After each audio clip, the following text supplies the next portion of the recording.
Bangladesh আন্তঃশিক্ষা board সমন্বয় কমিটির পক্ষ থেকে ইতিমধ্যেই জানানো হয়েছে যে আগামী 10 আগস্ট 2026 তারিখে সারা বাংলাদেশে একযোগে প্রকাশ করা হবে এসএসসি ও সমমান পরীক্ষা 2026-এর ফলাফল।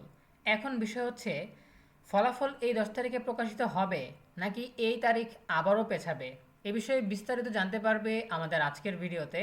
যারা এখনও আমাদের চ্যানেলটিকে সাবস্ক্রাইব করনি তারা এখনই সাবস্ক্রাইব করে রাখো, তাহলে পড়াশোনার সকল তথ্য এবং পরামর্শ সবার আগে পেয়ে যাবে।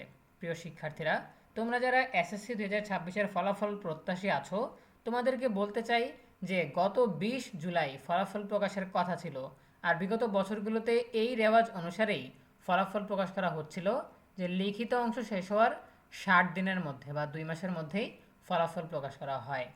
সো তোমাদের যেহেতু 20 মে লিখিত পরীক্ষা শেষ হয়েছে, তাই 20 জুলাইয়ের মধ্যেই ফলাফল আসার কথা। কিন্তু ফলাফল প্রকাশের 2 দিন আগে অর্থাৎ 18 জুলাই শিক্ষা বোর্ড থেকে জানানো হলো যে তাদের ফলাফল প্রস্তুত করা হয়নি, তাদের আরও সময় লাগবে। তখন বলা হয়েছিল যে 28 তারিখে তারা ফলাফল হস্তান্তর করবে, এরপরে যে কোনো দিন শিক্ষা মন্ত্রণালয় সেই ফলাফল প্রকাশ করতে পারবে। সো 28 জুলাই যদি ফলাফল হস্তান্তর করা হয়, সেই ক্ষেত্রে 29 জুলাই, 30 জুলাই, 31 জুলাই হয়তো 2-3 দিন পরেই সেই ফলাফল প্রকাশ হতে পারত। কিন্তু ফলাফল প্রকাশে এত লম্বা সময় কেন নেওয়া হলো, আর আদৌ কি এই 10 আগস্ট ফলাফল প্রকাশ হবে, এই বিষয়টা নিয়ে কিন্তু শঙ্কা দেখা দিয়েছে। তবে এখন পর্যন্ত নিশ্চিতভাবে বলা যাচ্ছে না, কারণ হচ্ছে এতদিন কিন্তু আমরা দেখেছি যে শিক্ষা বোর্ড থেকে আপ টু ডেট আমরা বিভিন্ন তথ্য জানতে পেরেছি যে আর 4-5 দিন লাগবে, আর 3-4 দিন লাগবে, 27 তারিখ বা 28 তারিখের মধ্যে আমরা ফলাফল প্রস্তুত করতে পারবো, ফলাফল হস্তান্তর করতে পারবো। কিন্তু 27 তারিখ, 28 তারিখ, এরপরে 29, 30, 31, 1, আজকে 2 তারিখ চলে আসলো। এর মধ্যে কিন্তু শিক্ষা বোর্ড থেকে এমন কোনো চূড়ান্ত খবর জানানো হয়নি যে তারা ফলাফল হস্তান্তর করেছে। তার মানে তারা ফলাফল এখনও প্রস্তুত করতে পারেনি, ফলাফল এখনও হস্তান্তর করতে পারেনি। এখন বিষয়টা নির্ভর করছে শিক্ষা বোর্ডের উপর। শিক্ষা বোর্ড যখনই ফলাফল প্রস্তুত করে শিক্ষা মন্ত্রণালয়ে হস্তান্তর করবে, তখন নিশ্চিতভাবে বলা যাবে যে ফলাফল এখন প্রস্তুত আছে, শিক্ষা মন্ত্রণালয় চাইলে 10 আগস্ট প্রকাশ করতে পারবে। এখন এরকম কোনো আপডেট যেহেতু এখন পর্যন্ত আমরা পাচ্ছি না, তাই এখনও পর্যন্ত নিশ্চিতভাবে বলা যাচ্ছে না। তাই এখনও আশঙ্কা রয়েছে যে 10 আগস্ট ফলাফল প্রকাশ নাও হতে পারে, এই তারিখ আবারও পেছানো হতে পারে। ঠিক আছে? সো ফলাফল প্রকাশের পূর্ব মুহূর্তে আমরা সবসময় যেই ধরনের নোটিশটা দেখি সেটা হচ্ছে যে এরকম নোটিশ 8/7/2025 অর্থাৎ 10 তারিখে ফলাফল প্রকাশ হবে, 2 দিন আগে 8 তারিখে এরকম একটা চূড়ান্ত নোটিশ প্রকাশ করা হয় যে কবে ফলাফল প্রকাশ করা হবে, কয়টায় প্রকাশ করা হবে, কোন কোন পদ্ধতিতে দেখা যাবে, এই সবগুলো বিষয় কিন্তু তারা স্পষ্টভাবে জানিয়ে দেয়। ঠিক আছে?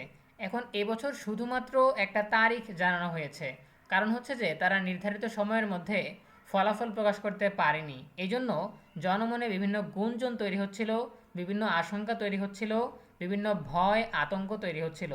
এই জন্য তাদের এই গুঞ্জনকে, তাদের এই সমালোচনাকে আটকে রাখার জন্য বা দমানোর জন্যই এরকম একটা তারিখ দিয়ে সবাইকে আটকে রাখা হয়েছে। এখন আদৌ এই তারিখে ফলাফল প্রকাশ করা হবে কিনা সেটা কিন্তু চূড়ান্তভাবে বলা যাচ্ছে না।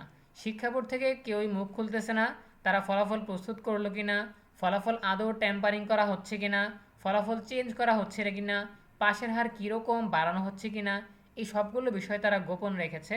সো যতক্ষণ পর্যন্ত আমরা নিশ্চিত হতে না পারছি যে শিক্ষা বোর্ড ফলাফল প্রস্তুত করতে পেরেছে এবং শিক্ষা মন্ত্রণালয়ে হস্তান্তর করেছে, ততক্ষণ পর্যন্ত এই তারিখ কিন্তু চূড়ান্ত নয়। তারিখ চূড়ান্ত হলে এরকমভাবে আরও একটা রুটিন বা আরও একটা নোটিশ দিয়ে তোমাদেরকে জানিয়ে দেওয়া হবে যে কবে, কখন, কিভাবে ফলাফল প্রকাশ করা হবে, কোন কোন পদ্ধতিতে ফলাফল দেখা যাবে। সো আমরা শিক্ষা বোর্ডের সেই কনফার্মেশনের অপেক্ষায় রইলাম, অথবা এই চূড়ান্ত বোর্ড নোটিশের অপেক্ষায় রইলাম। যতক্ষণ পর্যন্ত আমরা এরকম কোনো কনফার্মেশন না পাচ্ছি, ততক্ষণ পর্যন্ত আমরাও বলতে চাই যে এই তারিখ পরিবর্তন হতে পারে। সো এই ছিল এখনকার আয়োজন। এ বিষয়ে তোমাদের যে কোনো প্রশ্ন কিংবা মতামত জানাতে পারো কমেন্টে। দেখা হবে পরবর্তী আপডেট নিয়ে নতুন কোনো ভিডিওতে। সেই পর্যন্ত তোমরা সবাই ভালো থাকো, সুস্থ থাকো, নিরাপদে থাকো এবং সবসময় ENUB চ্যানেলের সাথেই থাকো। তোমাদের সকলের জন্য রইল অনেক অনেক শুভকামনা। ধন্যবাদ সবাইকে।